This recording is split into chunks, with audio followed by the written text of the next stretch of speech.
Edu-Magicians, welcome to the Edu-Magic Podcast with your host, Dr. Sam Fesich. Dr. Sam is a professor of education, author of Edu-Magic, and a pumpkin spice latte fan. This podcast is designed for pre-service teachers. Remember, friends, teaching doesn't begin at graduation, but during that first class at 8 a.m. Let's get this party started.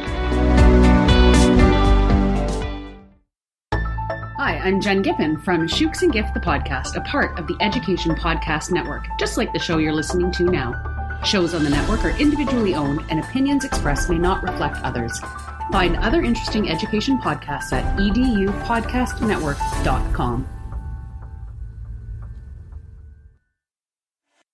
Hey Edu-Magicians, it's Sam, and you are in for a super special treat this week. This week, I'm going to be posting 2 bonus episodes designed just for our teacher candidates who are going to be interviewing soon.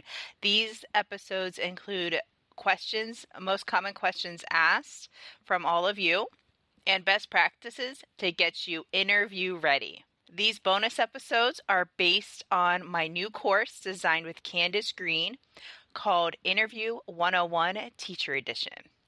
In this course, we go from getting started with interviews. For example, where do you even find a job posting? To application, resume, cover letter, first round interview, second round interview, third round interview, following up, job fairs. We even have a section on body language, 20 most common interview questions that are asked and how to answer them. You want to learn more? Head on over to sfesich.com/courses. There you will find all the information you need to know about Interview 101 Teacher Edition. And I wish you the best of luck during your teaching interview. So, hi, Candace. It's great to have you back. Hi. Thank you. How are you? I'm doing good. How's your week been? It's been a little crazy. We're down here right in the midst of testing season here in Texas, so we're getting ready for all of that, and it's been pretty busy, but it's good. So let's get to it. We are here for some teaching interview tips, but I thought before we share some of those tips, we can talk about our own teaching interview journeys. I know I was in the early 2000s, but Same. I think it's interesting to hear from other people who've been through it and, got out on the other side, but, some you may not expect, like a story. So do you mind if I start with my story and then you can share yours? Go for it. Awesome. Okay. So I remember when I graduated, I had a bachelor's in special ed and elementary. I was certified in both those areas. I had a master's degree in special education as well, with concentration in augmentative and alternative communication. So I thought, I'm going to get any special ed job I want, and I ended up going on. So I graduated in December and I took a job at a company called Dynavox, where I worked there for a half a year so I can get my teaching interviews in May. And I remember going into interviews, I must have been on a dozen first round interviews. And after every interview, just feeling so defeated. I wasn't confident in my skills. I wasn't able to say what I thought was the way I would answer the question. I would try to answer the question the way I thought the textbook would say or what they were looking for. I didn't want to put my own spin on it because I was so afraid to be wrong. I can just remember sitting in those long hallways next to everybody else who is there for that same position, maybe about 20 or 30 other applicants. I even went to one interview, which is a first round interview, where we were in a cafeteria, maybe about 3 or 4 people to a table, and we had to do a written test before they even brought you in for a second round. Yikes. That was it was super nerve wracking, but I remember shaking. I was so nervous. I get like that too.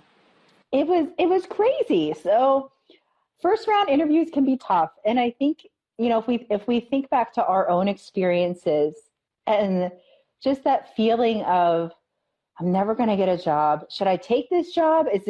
Should I sign my contract here?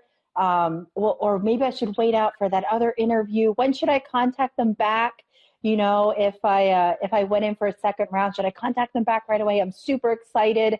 It's all those questions, all those feelings. We've all been through it, and it can be really nerve-wracking for our teacher candidates, and we've been through it. Yes, we have been through it, and I've been through a ton of interviews. I've gone from teaching into administration and back again, and so I've done a lot, and I actually have an interview story that I learned a hard lesson from, and which is why I do a lot of what I do. When I was right after my teaching, I wanted to be an administrator. So I had an interview for what's called an at-risk coordinator. And basically what it is, it's a program at a high school where you are the coordinator of different programs for students considered to be at risk. Mm-hmm. Well, I went into this interview thinking, just probably being a little overconfident, not researching the position and not researching the school.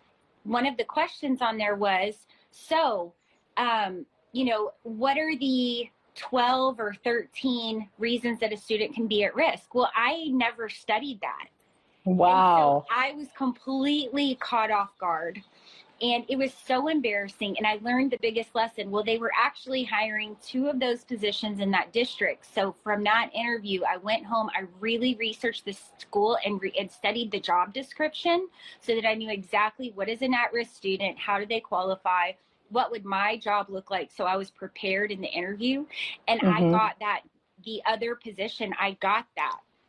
And that was my sort of segue into administration, because it's like a quasi-administrative position. So I really learned the importance of researching and preparing before an interview from that one interview.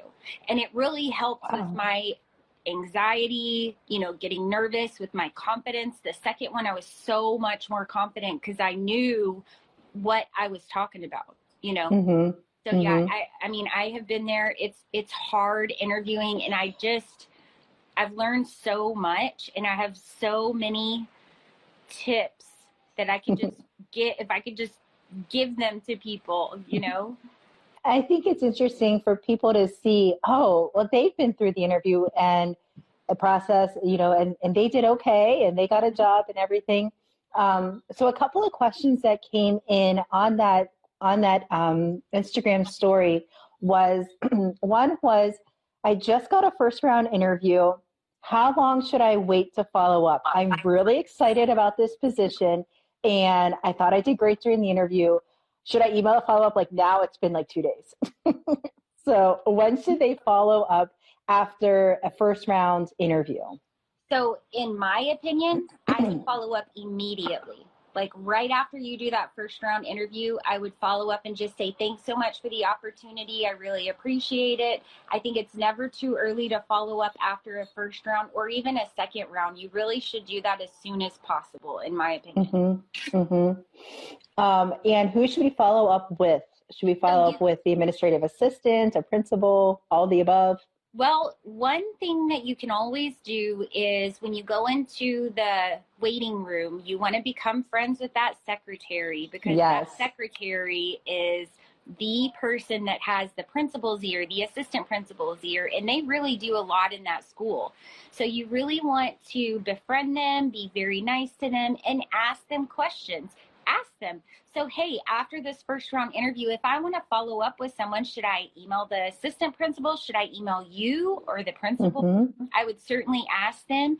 And then I would figure out, when you're in the interview room, remember, you always want to shake everybody. Well, at this point, I guess you can't.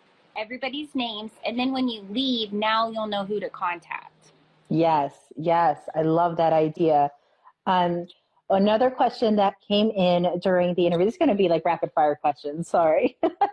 All right. But you are the expert. You are ready for this. So another question that came in was, after I research my schools, how do I personalize my cover letter so that it is specific to that job? Because I don't want to send a blanket cover letter out to all the school districts within 30 minutes of my house. But how do I really go and I really personalize it for that specific opening at that specific school?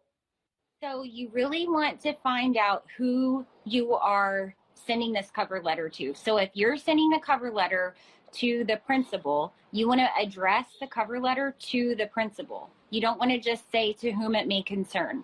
Like, to me, that's totally impersonal, and you want to just make it as personal as possible.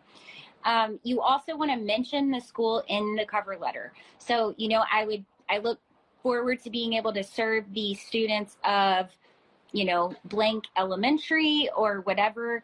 And you could also mention something about the school in the cover letter.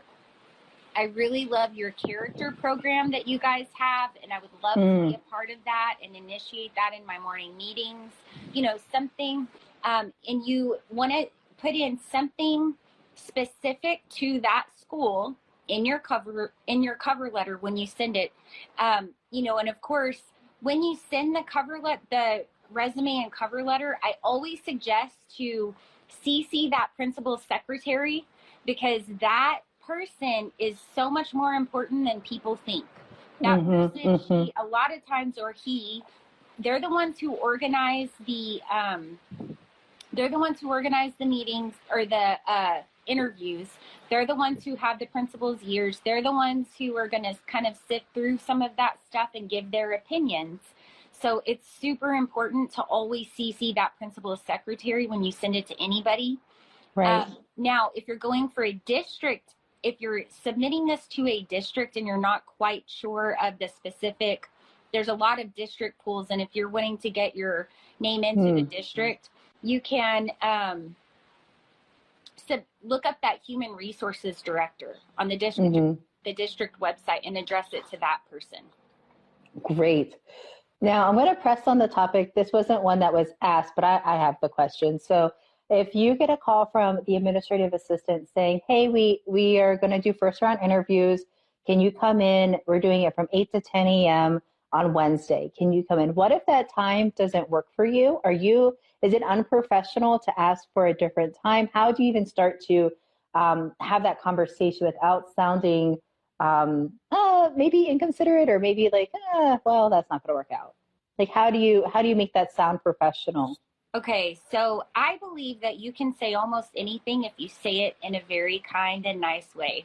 So when you talk to that principal's secretary, if that time does not work for you, it's the way that you approach that. Hey, oh my gosh, I am so sorry. I have a dentist appointment right at that time. Is there any other time that's available? I will make any other time work. Or, is there any way that 4 p.m. is available on that day? I have that time open and I would be able to make it then. If at all possible, I'd really appreciate your help with this. You just be kind and be honest. If you've got something going on, say, I want to be there so bad, but I can't. I have this, I have to take my daughter here or whatever it is. Be honest with them. And most of the time they're people too, and they're going to understand. But like I said, it really is in the way that you approach that and the way you talk to them, and being kind, being very nice, being very personable, yes. That's kind of how you want to approach that. I just wanted to ask, because I think sometimes, it can be even nerve-wracking just to ask for a different time if you don't know. So, yeah. Yeah. All right. So go ahead. No, I agree with you. It can be nerve-wracking. And a lot of times, I would suggest to do everything you can to be there at that time. But if it's just an absolute impossibility, then at that, then do your best to sound very, very kind and apologetic in trying to change the time. But I do think that people are human, and that if you are being honest and telling them the reason why you can't be there, it will be okay. Right. 100%. So another little debate that was coming up in the questions was fancy resume versus traditional resume. Okay. So by fancy resume, I think the person was asking, should I have a picture? Should I have graphics, that type of stuff, versus a Times New Roman size 12 with headers and things like that. So I know you have a lot to say about 1, templates, and 2, fancy resumes. So go ahead. So there is a statistic out there, and I could be wrong, but I'm I'm probably right. I think it's something like 65% of resumes get discarded because they have a picture on them, because people have biases that you don't realize. And so anything could throw them off. Never put your own picture on a resume.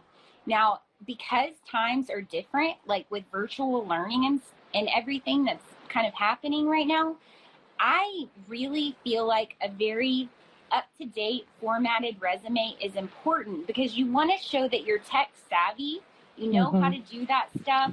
It comes easy to you and natural. It's something that you do a lot. You don't want it to be in cursive font or anything hard to read like that, but definitely add some color to it and add a little of your personal flair, because you do want it to stand out. Yes, you don't want it to be overwhelming on the eyes. You don't want to have a million colors. Now, blue is a very soothing color. So blue is the best color to have on your resume, a light blue color, maybe for your name or where the address bar is or something like that. But I would suggest just pick one color, add that in, and make it look up to date, because it is important in our world right now. And there are some great templates that you can use, like on Canva, to make those resumes pop. And instead of using a picture of yourself, pop in a QR code that goes to your digital portfolio. That can also show your tech savvy skills. That's a great idea. Let's talk email address, Candace. So SuperCutie123, should we be using that on a professional resume? Just say it. So there's another statistic out there, and I don't know if I remember. I want to say maybe 33%. I think you're right. Right? And it's our percent of resumes are thrown out immediately because of an unprofessional email. Create a Gmail account, your first and last name, and use that, because anything unprofessional, it really, you just, like I said, people are picky and you never know what they're going to like or not like. And you don't want to give them any reason to set you aside. Right. You want to give them all the reasons to keep you in their mind, for sure. Now, Candace, let's pause here before we go into some questions about specific interview questions. If someone wants to learn more and they're preparing for their own teaching interview, now we created a course to help them out. Would you mind sharing a little bit about where we can find that information? And the course that we created is called Interview 101 Teacher Edition. You can learn more about that course by going to www.theinterviewadvisor.com/get started. Also in both your bio, my bio on. Awesome. Thank you. We'll talk more about that in just a few minutes, friends, but let's talk about that interview. What are two common interview questions? Now, one I'm going to ask, but because I just want to know the answer, but I want you to think of two common interview questions and what are some good ways to answer them. So not just here are the questions, but how are we actually going to answer these things? What we're going to do, what are your strengths and what are your weaknesses? And do we want to have that weakness really be a pseudo strength? You know what I mean? Like, I'm a perfectionist and that's a weakness. No. So let's talk through that strengths and weakness question. Probably something will be asked in a first round interview. Okay. When you're answering, for any interview question, when you're sitting in an interview, people like to listen to stories. They're more engaged when they listen to stories. So if you're answering a question and you're giving a bullet point list, they're more likely to tune out than if you tell a story about why that is true. So for example, if you're talking about your strength and your strength is compassion, which is a great strength to use, you can give a great story about how compassionate you are. Okay. You don't want to say I'm compassionate, I'm energetic, I'm, creative. You want to give one really good one and give a story about why that's true. The weakness question, you want to show that you have self-awareness about this weakness, but you also want to show that you have an action plan. When I'm interviewing, one weakness that is a hidden supposed strength is perfectionism. So that is one of those, when I hear that, I'm like, okay, they're just not wanting to share a true weakness. So don't share perfectionism. One thing that I, for me, as an example of how to answer that question, I am horrible at details. I'm not a details person, unfortunately. And so I would say, unfortunately, I'm not a details person. However, I know that about myself.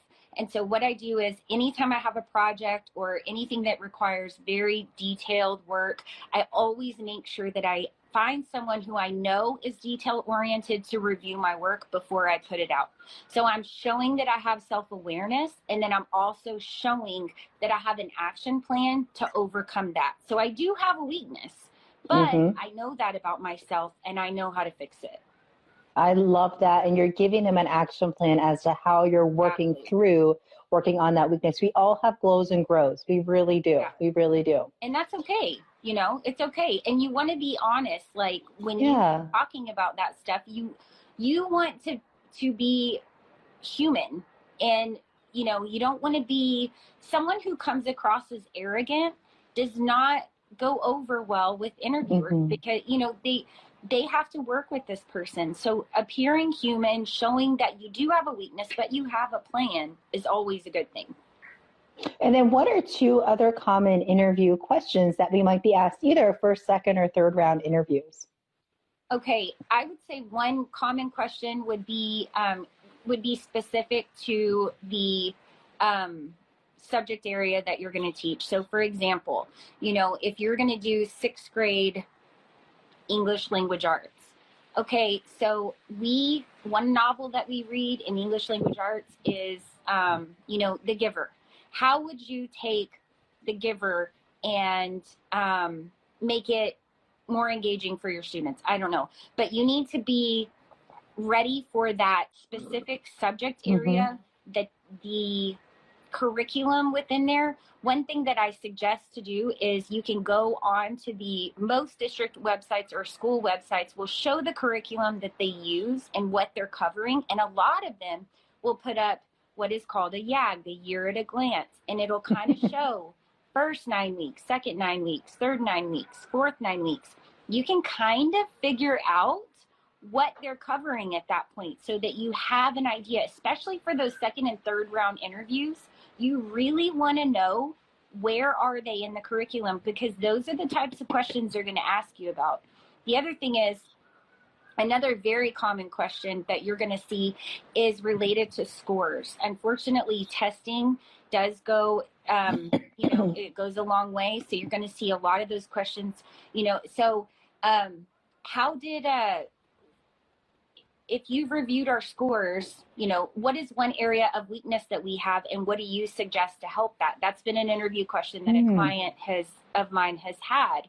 And so you have to know those demographics and the scores and how well they did. So I would say researching that school, the curriculum, the demographics, the scores that they had the year before, that's all so, so important, because especially in those later round interviews, you're going to most likely be asked a question about that.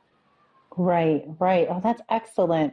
And I would add to some of those interview questions would be questions about differentiated instruction for your students. Yes, differentiation is huge. Yes, that's another question that you'll be asked. And that doesn't just relate to your special education students. It relates to your GT kids. It relates to student interest, student learning styles, cultural diversity. I mean, it really goes super, super far. So be ready to answer something with that deep of an answer. Right. And then another question would be related to classroom management. Yeah. And this one was specifically asked through the Instagram story. What if I get a classroom management question and my student teaching experience was all online? How do I even begin to answer that question during an interview? So to me, any relationship question is super easy. Any of those classroom management questions, that all goes back to developing relationships at the beginning of the year. So even if you have an online class, you're still going to develop those relationships with your students, individual, meaningful, one-on-one relationships, meaning you're going to know their likes, their dislikes, learn about their families. You could say something like, I'm going to write a letter to my students telling them about myself, and I'm going to have all of them write me a letter with some information about them back at the beginning of the year. I want to touch base with the parents on a positive note. Yes. So that positive relationship with them right at the beginning. Any of those questions, they really boil down to developing those relationships with your kiddos. See, I wish I knew that going into any of my interviews, like, because you think classroom management, that's such a big question. But really, what it's all about, those relationships? It's about, those are all relationships questions. Any behavioral related question is relationship questions. And it all boils down to developing those relationships on a positive note at the beginning of the year. And so that's why I suggest, even if they say the most random question, how would you handle a parent who is mad because of blah, blah, blah? Well, at the beginning of the year, I really strive to develop those positive relationships with parents, and I reach out to them with something positive so that when something like this does happen, I already have a relationship with them. So it's not as difficult to call them and talk about this. Right. And friends, if you are liking what we're sharing tonight, this is just a little sneak peek into the course that we created called Interview 101 Teacher Edition. Walk through the whole interview process and get you prepped from how do I even search for some schools all the way through follow up and follow through. So let's talk about, so we went through a couple of our interview questions. We went through cover letters and some resumes. Digital portfolios, that was another thing that was asked in the Instagram stories from Monday. Should we do them? Should we not? Should we bring a binder? What do we do with our portfolio to show what we know? Not just tell what we know, but also show. So what are your thoughts about digital portfolios? Yay, nay? I really believe that any type of technology that you can bring and show how tech savvy you are, especially today, is always a positive thing. They may not even look at it, and that's okay. But it is okay.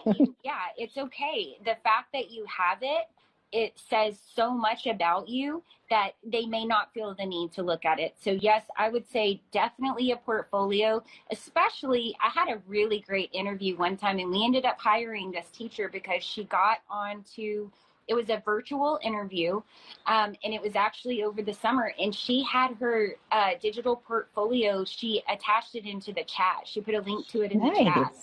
And then she said, I would like to take a couple of minutes to go over my portfolio with you, if that's okay.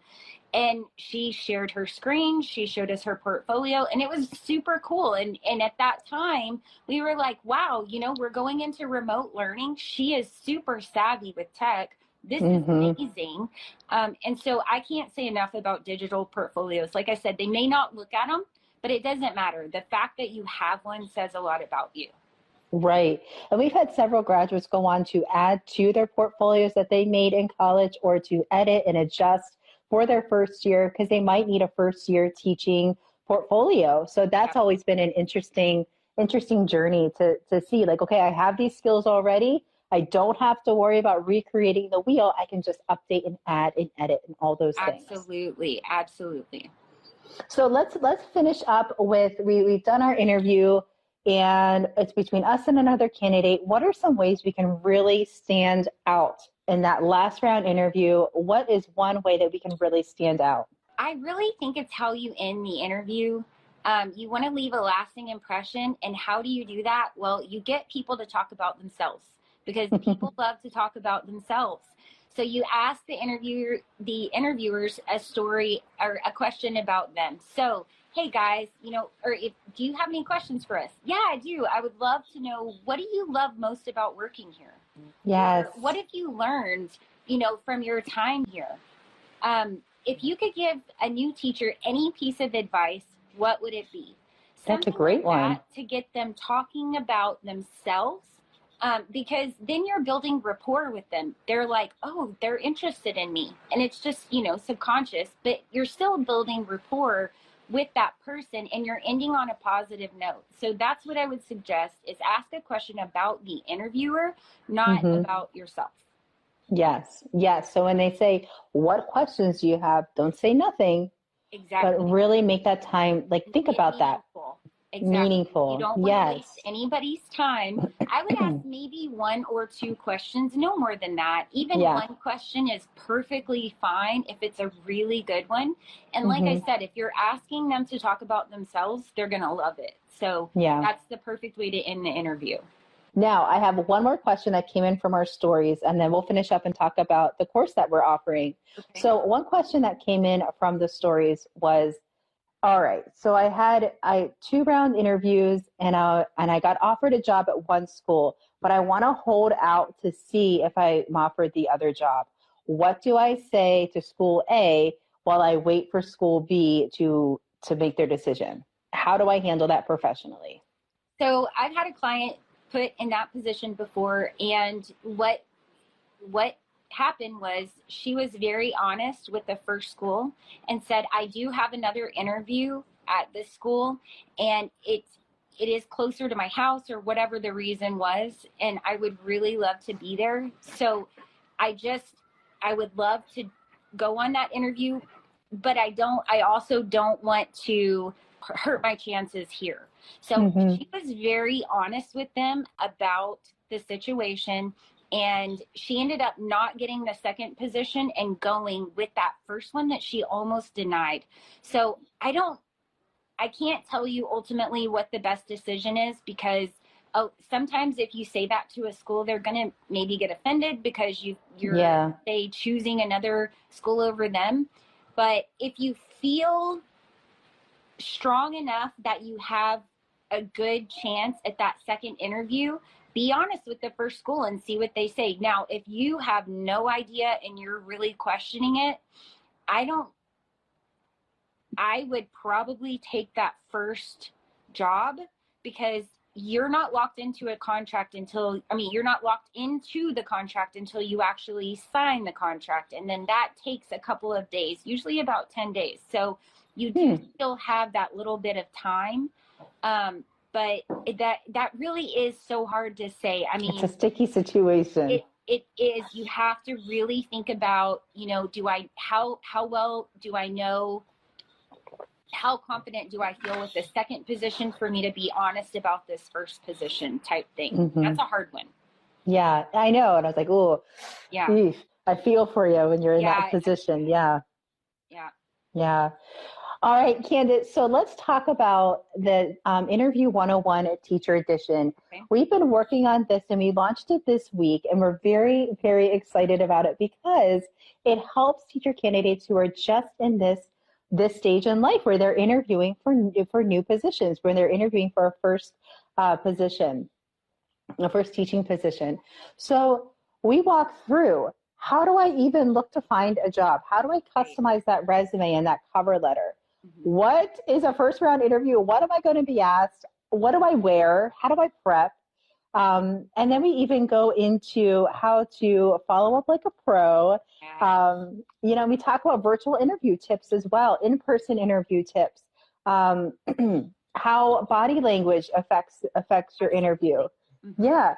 And I know for me, one of my favorite parts of the course was thinking about the cover letter customization, and then also prep the night before, because that'll help with some anxiety. It'll help with some stress in the morning if you pick out your outfit the night before, if you make sure everything's clean and ready to go, you have any accessories that you want to wear, you have your computer or your laptop or your phone charged up so you can show your digital portfolio, that you get enough sleep. And that was one of my favorite parts to prep for the course. What was one of your favorite parts about the course to create?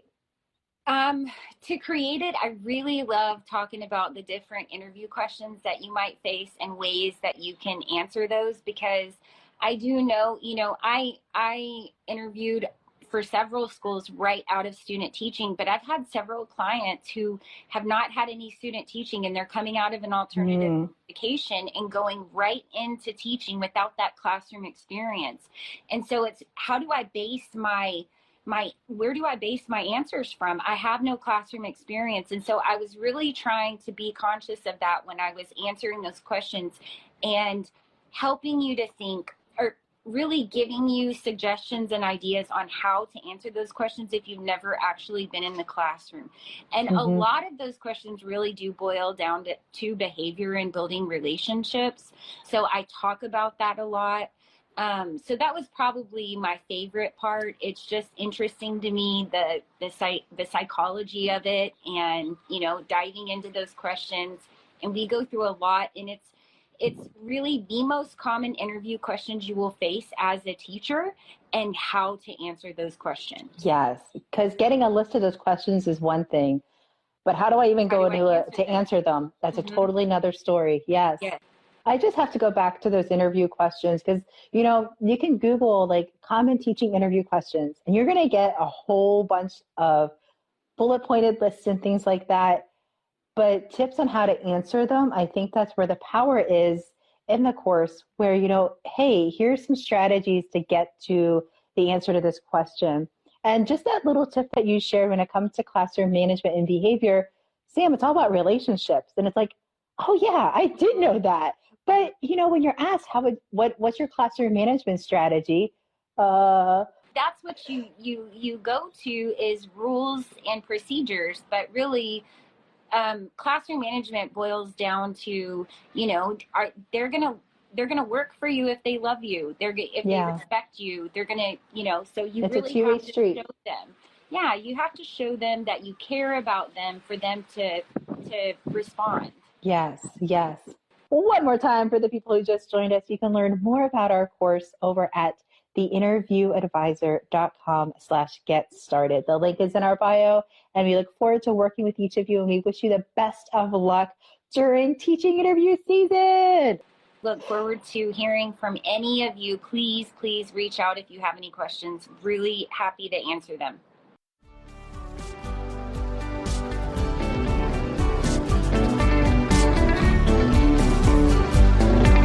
And there you have it, EduMagicians. If you enjoyed this episode, please subscribe and share it with your friends. For more EduMagic, check out sfessage.com and follow Dr. Sam on Twitter and Instagram @sfessage. Until next time, you have the EduMagic within you.